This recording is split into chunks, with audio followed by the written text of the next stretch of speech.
So welcome everyone. Good evening, and we are so excited for you to join us for the second session of the Mid-Career and Experienced Career virtual series that Vivian Chen has started for us and that we will continue into this evening. So for today, it is the second session, and the theme of tonight's meeting will be How Do I? Exploring and Preparing for Opportunities in Leadership. And presenting tonight are Kevin Simon, Megan Schott, and myself. And we are from different places around the country with different backgrounds and experiences, and hopefully be able to create a space and a platform for people to share and sort of explore this evening. So again, just to create a frame, here is where we are in our Navigating Mid-Career series. The next session after this evening will be in early December for the third and final session, which is more talking about work-life issues. So for this evening, the format will be this welcome and very brief introductions for the three of us. In the meantime, just operationally, if you could keep your cameras on during the session, this is very interactive and we love participation. And then in addition to that, just keeping in mind that this is sort of a very safe and welcoming space. So anything that is mentioned, especially if it's sensitive, if we could maintain confidentiality this evening. And then really just sort of trying to understand where all of this is coming from and why is there a push for mid-career and experienced career services within AACAP. So from there, we will jump into breakout groups for about 20 minutes. Sorry, that's my alarm. And give you all an opportunity to sort of explore, using the theme for this evening, thoughts, experiences, challenges, and even victories for where you are in your career. And then after that, we'll come back and we'll report out to each other things that were discussed, themes that emerged, and what you would be interested in seeing AACAP do to support this kind of work. And then we'll wrap up for the last 10 minutes. So briefly, who we are. I am Mary Gabriel. I am one of the child psychiatrists at Rainbow in Cleveland, Ohio. You will find that all of us wear multiple hats. So in addition to leading collaborative care and integrated care efforts through Rainbow and the University Hospitals Health System, I'm also Senior Director of Behavioral Health within Population Health for the health system. Then in addition to that, helping to direct our ambulatory psychiatry clinics with some innovative and sort of fun new models of care. So I'm going to pass it on to Kevin. Yep. Hey, hello, everybody. Particularly Mohammed in Qatar, 1 a.m. Thank you for joining. So I'm Kevin. I'm currently in Boston. So when I'm wearing my academic hat, I'm at Boston Children's Hospital. And here I exist within both our Department of Psychiatry, and then we also have a division of addiction medicine, and lead the Justice Clinic within our adolescent substance use and addiction program, particularly for youth that are system involved. And then when I'm not at Boston Children's Hospital, I'm the Chief Behavioral Health Officer for the City of Boston. And so I exist also in the public sector, but have done consulting and other things. And is our third colleague here? Megan was en route. Yes, she is. Oh, I'm back. Yes. Okay. Sorry. I'm going to pass it to Megan. Hi, I'm Megan Schott. I'm also in Cleveland, Ohio, but not at Rainbow Babies. I actually at Cleveland Clinic. I just started there to actually help create their emergency psychiatry service line for children. But I still do a lot of medical student education at my previous institution at George Washington University. And with that, I guess that's the end of introductions. Great. Thank you both.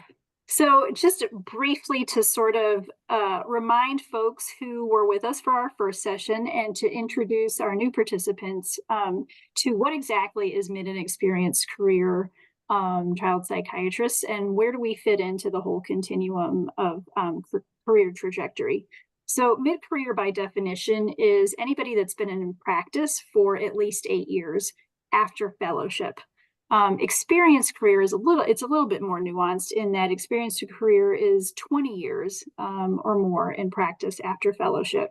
And this falls squarely between early career, which AACAP has a fairly robust offering for ECPs. And on the other end, the Distinguished Life Fellows, which is, I learned this just starting this work, that a very specific definition in that after you're 65 years old, if you add the years of membership into AACAP plus your age, and that totals at least 103, then you are eligible for being a Distinguished Life Fellow. So that just says that there is a huge gap between being an early career psychiatrist and being eligible to have Distinguished Life Fellow status. So there is, a big vacuum for service and support and mentorship in this area. So where do we lie like along the trajectory? Well, looking at professional stages of development in our career, we start as students, we enter our training, and then early career, we're really sort of consolidating our professional identity. We are starting to dip our toe into various activities such as research, academics, teaching, clinical activities, and beginning to sort of enter into leadership and administrative roles, just purely outside of clinical duties. And then we're also sort of more mindful of wellness as stress and demands increase. On the other end, like I was talking about with the Distinguished Life Fellows, they've pretty much formed who they are. They are comfortable with where they are in their trajectory, what they've started accomplishing, really dispensing a lot of wisdom that they've earned, and really transitioning into and out of leadership and administrative roles, and really sort of entering that emeritus status. And again, throughout the whole trajectory is focusing on wellness. And then here we are in the middle. We're somewhere between starting our administrative and leadership roles and not necessarily completely established such that we are now on the other end of that and looking at retirement. And so we start to become aware, so kind of like that Dunning-Kruger curve, like we're now becoming aware of what we don't know and looking to fill those gaps and growing our skills. And at the same time, contending with increasing personal demands, as well as the professional demands. So finding that balance is really challenging, especially when it is hard to find camaraderie and mentorship in that space. So that's what the purpose of these meetings are. We also know that being in a mid-career period of your career, because you are so active, it's highly productive, but also because you're so active, you are at higher risk for burnout. And it's at this stage in our career where people are most likely to leave medicine for reasons other than retirement. So AACAP does have mentorship, like I said, on the two bookends of career, but not a whole lot for the middle. And so this is what we're hoping to provide through these meetings. So for tonight, the theme is how do I?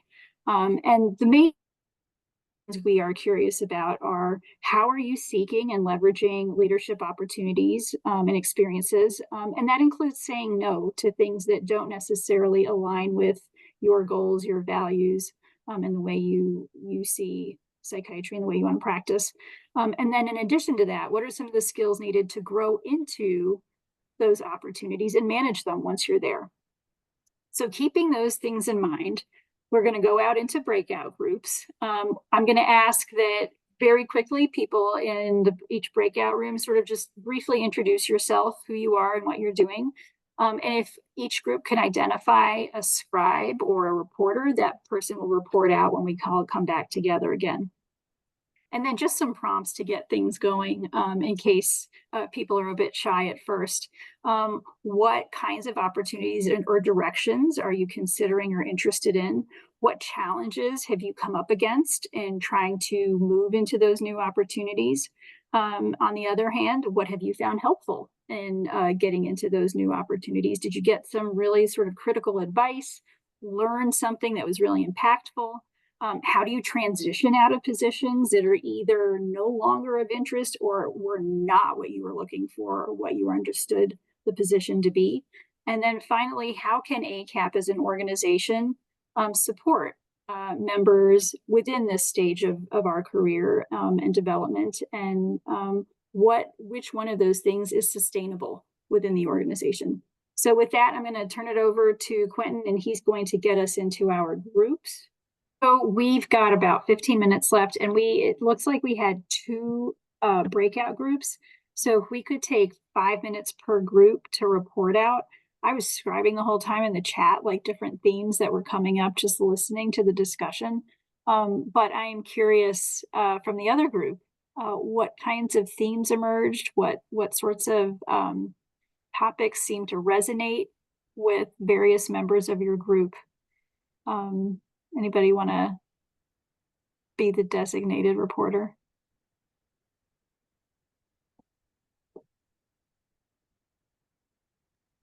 Are you talking about our group, Mary, or are you talking about your group? Yeah, no, go ahead. Yeah, Megan, your group, go ahead. All right, we have a designated reporter who volunteered earlier. Aditya? Or Aditi, sorry.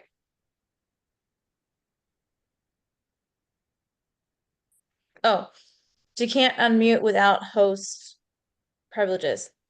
Cool.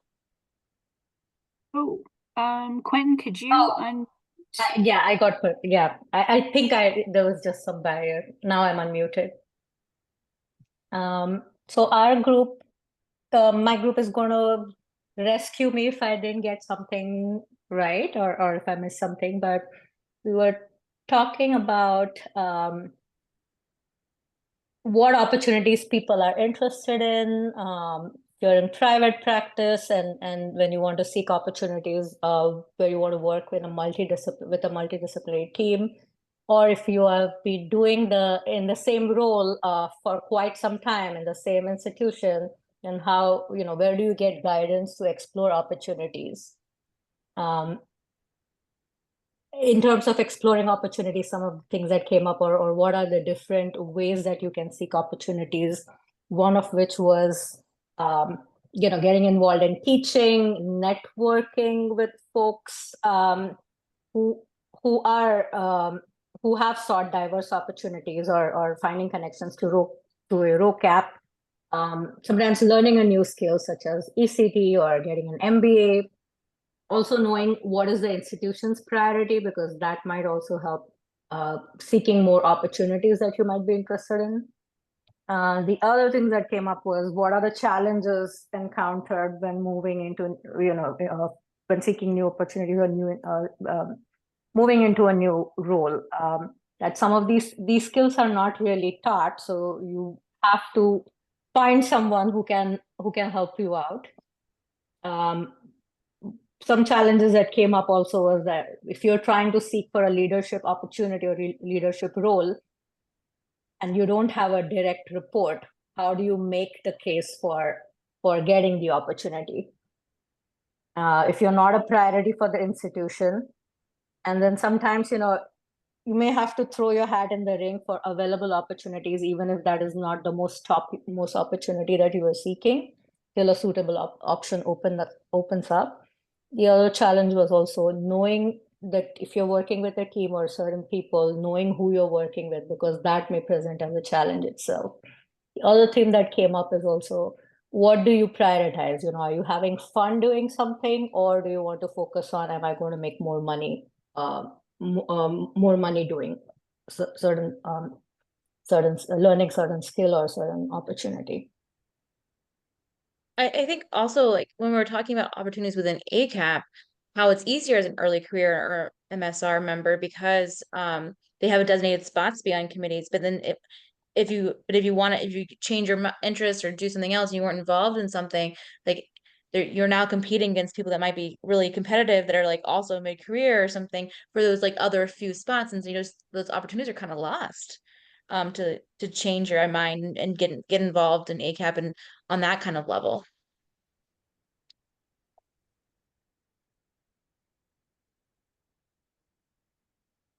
That's all fantastic. I'm just trying to scribe everything that you all did. This is great. What a rich discussion you're having. Group 2, would anybody like to report out? I was just scribing, but I don't know that we ever had an opportunity to identify someone, because we kind of dove right in from our introductions.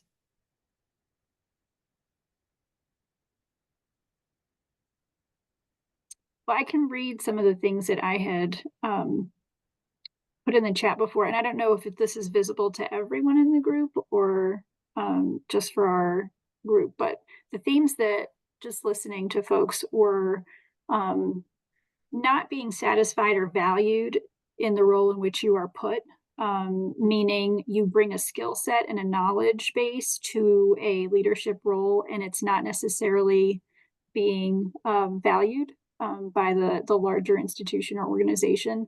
How to handle being led by younger or lesser experienced people than yourself in higher leadership roles. Balancing demands that are not necessarily your responsibility, being asked by leadership or even by other people in your institution or group to do things that really aren't within your scope.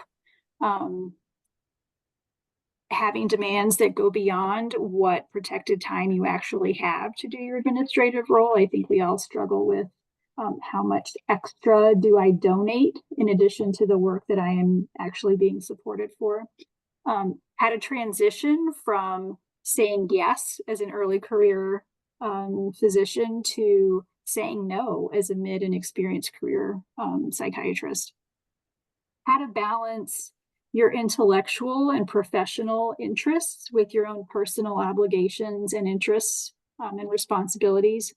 One positive in being in this stage of your career is finally knowing what you like and what you want to pursue, and not trying to parse out through all of the noise what you're really interested in.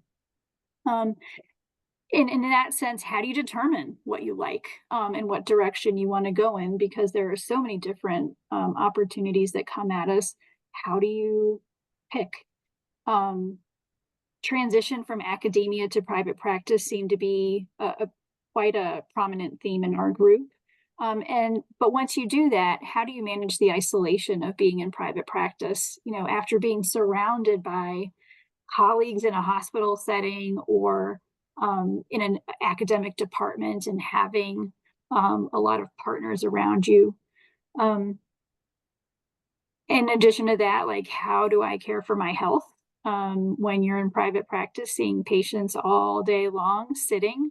It's not good for our health overall. And how do you incorporate movement when at the same time, as typically as a practice physician, your hours are skewed towards the people who are able to afford you, which is usually people who can't attend during regular business hours. So how do you accommodate that?